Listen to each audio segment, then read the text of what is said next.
بسم اللہ الرحمن الرحیم صلی اللہ علی محمد۔ تمام دیکھنے اور سننے والوں کو نہید احمد جیلانی کا سلام۔ ناظرین، آپ کو جیلانی جی یوٹیوب چینل پر خوش آمدید۔ اللہ عز و جل سے دعا ہے اللہ عز و جل آپ کو جہاں بھی رکھے، اپنے اہل خانہ سمیت بخیریت رکھے، خوش بھی رکھے اور محفوظ بھی۔ ناظرین اکرام، بلا تاخیر اپنی گفتگو کا آغاز کرتا ہوں۔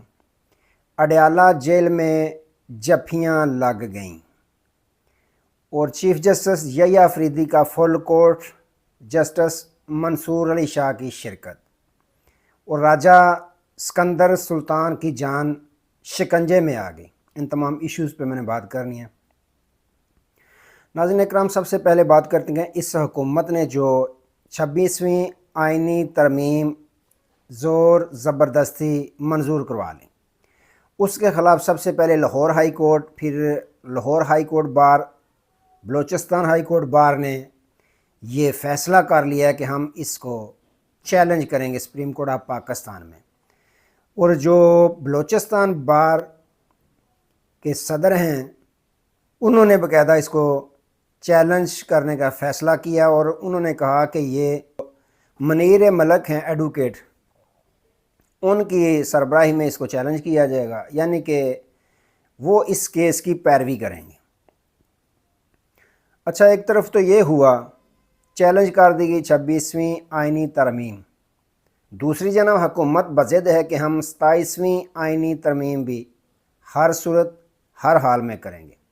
اس کی وجہ کیا ہے کہ صاف نظر آ رہا ہے وجہ کہ جو وہ چاہتے تھے کہ چیف جسٹس یحییٰ آفریدی صاحب ہمارے کہنے کے مطابق یا ہماری مشاورت کے ساتھ سپریم کورٹ آف پاکستان کو چلائیں گے، ہماری مرضی کے مطابق بینچ تشکیل دیں گے، اب لگ یوں رہا ہے کہ چیف جسٹس یحییٰ آفریدی صاحب نے صاف اور چٹا ان کو کر دیا ہے انکار، جس کی وجہ سے اب ان کی پریشانیاں، ان کی گھبراہٹ اس حکومت کی بڑھ چکی ہے۔ انہوں نے یہ فیصلہ کیا ہے کہ اب 27ویں ترمیم لائیں، منظور کروائیں۔ اس میں کیا ہے کہ 3 رکنی جو کمیٹی پریکٹس اینڈ پروسیجر کے تحت بنائی گئی ہے، جس میں اب دوبارہ منصور علی شاہ جسٹس اور جسٹس منیب اختر صاحب جو ہیں ان کو شامل کر لیا ہے۔ اب یہ چاہتے ہیں کہ 5 رکنی ایسا 27ویں آئینی ترمیم میں ہم شک منظور کر لیں کہ یہ کمیٹی 3 کی بجائے 5 جج صاحبان پہ مشتمل ہو، یعنی کہ ہماری اس میں عمل درآمد ہمارا رہے، عمل دخل ہمارا رہے، ہماری مرضی کے مطابق بینچ بنے۔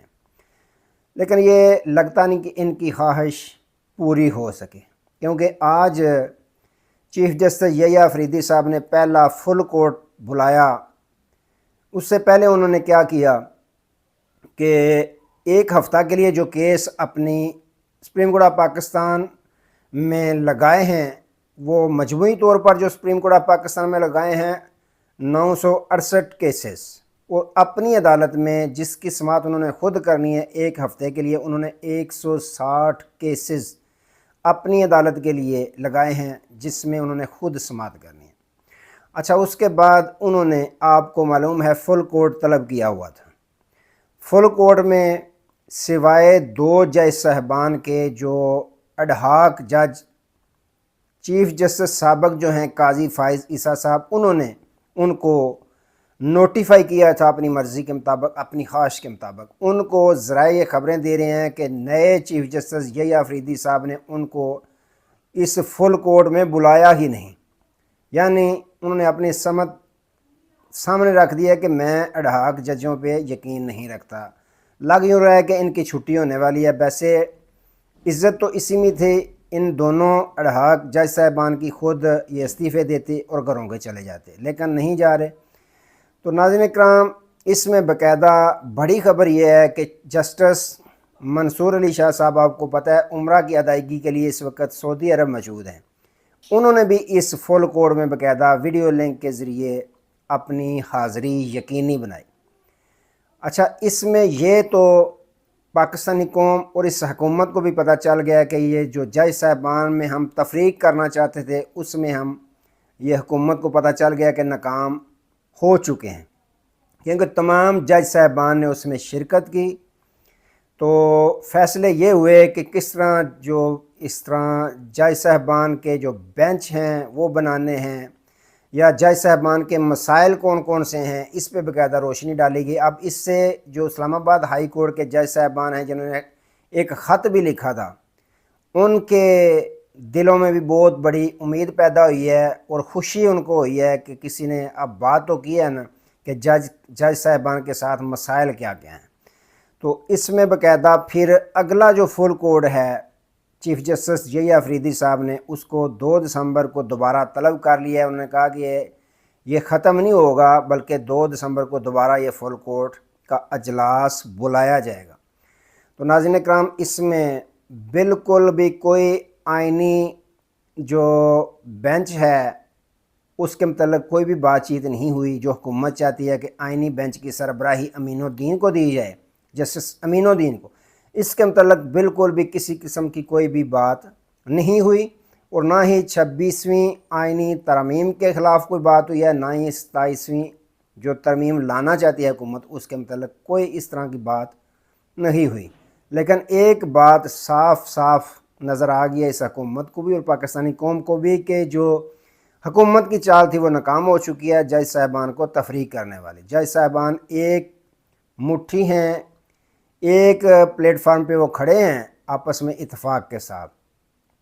لگ یوں رہا ہے کہ جسٹس منصور علی شاہ صاحب کو باقاعدہ چیف جسٹس جے آفریدی صاحب چیف جسٹس ہی تسلیم کر رہے ہیں، اس لیے ان کے ساتھ مشاورت کے ساتھ سارا کام انہوں نے جس کا آغاز کر دیا ہے۔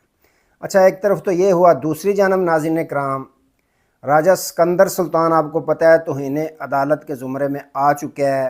سپریم کورٹ آف پاکستان کے 8 سینئر ترین جج صاحبان نے فیصلہ دیا کہ مخصوص نشستیں تحریک انصاف کو دی جائیں۔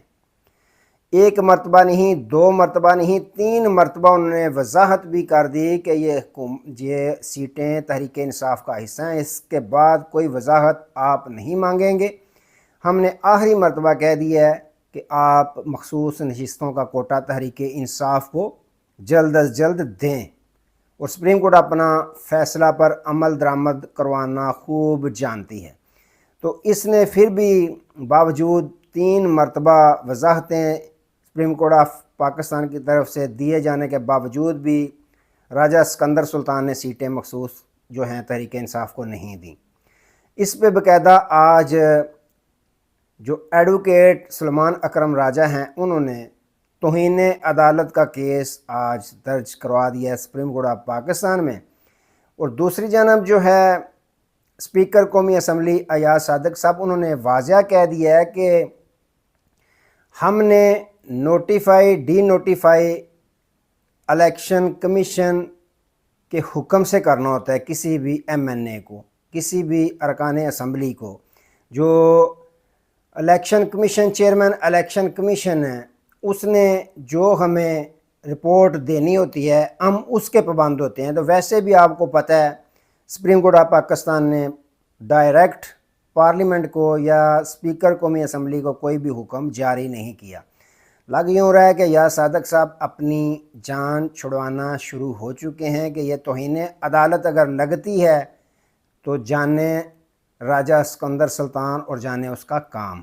تو ناظرین اکرام، اب لگ یوں رہا ہے کہ راجہ سکندر سلطان کی جان شکنجے میں آنے والی ہے، چند دنوں کی بات ہے۔ اچھا، ایک طرف یہ ہو گیا، اب اڈیالہ جیل کا رخ کرتے ہیں کہ اڈیالہ جیل میں آپ کو پتہ ہے 25 دن بعد سابق وزیر اعظم بانی تحریک انصاف عمران خان صاحب کے ساتھ ان کی بہنوں کی بھی ملاقات ہوئی، اس کے بعد ان کی جو لیگل ٹیم ہے ان کی بھی ملاقات ہوئی۔ علیمہ خان صاحبہ نے گفتگو کرتے ہوئے کہا کہ ہمیں روکا گیا تھا، منع کیا گیا تھا کہ تم نے اپنا منہ بند رکھنا ہے، اگر بند نہ رکھا تو دوبارہ ہم گرفتار آپ کو کر لیں گے۔ انہوں نے وہی بتایا 3 اکتوبر کے بعد خان صاحب کے ساتھ جو ہوا، لائٹیں بند، ان سے ایکسرسائز والی جو مشین تھی وہ بھی چھین لی گئی، 2 گھنٹے صرف باہر نکالتے تھے وغیرہ وغیرہ جو آپ نے سنے ہیں پہلے۔ انہوں نے کہا کہ حوصلے ان کے بلند ہیں، ہم 1 ہفتہ رہے ہیں۔ تو پوچھا صحافی نے کہ ڈیل ہوئی ہے کوئی؟ انہوں نے کہا ڈیل کس چیز کی؟ پہلی تو بات ہے کیس کون سے ہم پہ، ہم نے کون سا جرم کیا تھا؟ گھر بیٹھ کے جی ہم ایٹم بم تیار کر رہی تھی، یہ کوئی کیس وغیرہ نہیں تھے، یہ ڈیل کس بات کی ہوئی؟ دوسری جانب ناظرین اکرام، سابق وزیر اعظم عمران خان صاحب نے آپ کو پتہ ہے فیصل چودھری صاحب کو جو ان کی لیگل ٹیم سی اس سے نکال دیا تھا سلمان اکرم راجہ نے اور واٹس ایپ گروپ سے بھی ان کو نکال دیا گیا تھا۔ آج ان کی ملاقات ہوئی تو انہوں نے باقاعدہ صلح کروائی سلمان اکرم راجہ کی اور فیصل چودھری کی، اور فیصل چودھری کو ذرائع یہ خبریں دے رہے ہیں کہ خان صاحب نے اپنے سینے کے ساتھ لگایا، اور ساتھ ہی پیغام دیا اپنا کہ اپنے بڑے بھائی فواد چودھری صاحب کو آپ یہ کہیں کہ قائدین جو موجودہ قیادت ہے اس پہ تنقید کم کیا کریں۔ تو اس سے یہ بھی صاف نظر آ رہا ہے کہ فواد چودھری صاحب کو خان صاحب تحریک انصاف میں دوبارہ لیں گے، بلکہ جس طرح بقول فواد چودھری کے کہ مجھے خان صاحب نے کہا تھا کہ تم فی الحال پارٹی کو چھوڑ دو، تو نرم گوشہ رکھتے ہیں خان صاحب فواد چودھری کے متعلق، یہی وجہ ہے کہ انہوں نے کہا کہ قائدین موجودہ قیادت پہ تنقید کم کیا کریں۔ تو لگتا ہے کہ اب فواد چودھری صاحب بھی تنقید نہیں کیا کریں گے، اور جفیاں باقاعدہ خان صاحب نے ڈلوائیں، سلمان اکرم راجہ اور فیصل چودھری کی صلح کروائی، خود بھی جفی لگائیں۔ تو ناظرین کرام، خان صاحب کے حوصلے بلند ہیں، تو دیکھیں کب خان صاحب کی رہائی ہو جاتی ہے، لیکن ہو جانی ہے اسی جو نومبر کا ماہ، اس میں نے آپ کو پہلے بھی ولاگ میں بتایا ہے کہ خان صاحب کی رہائی ہونے والی ہے۔ تو آج کے لیے اتنے، دوبارہ نئے موضوع کے ساتھ آپ کی خدمت میں حاضر ہوں گے، تب تک کے لیے اجازت دیجیے، اپنا بہت سارا خیال رکھیے گا اور اپنے چینل کا بھی۔ اللہ حافظ۔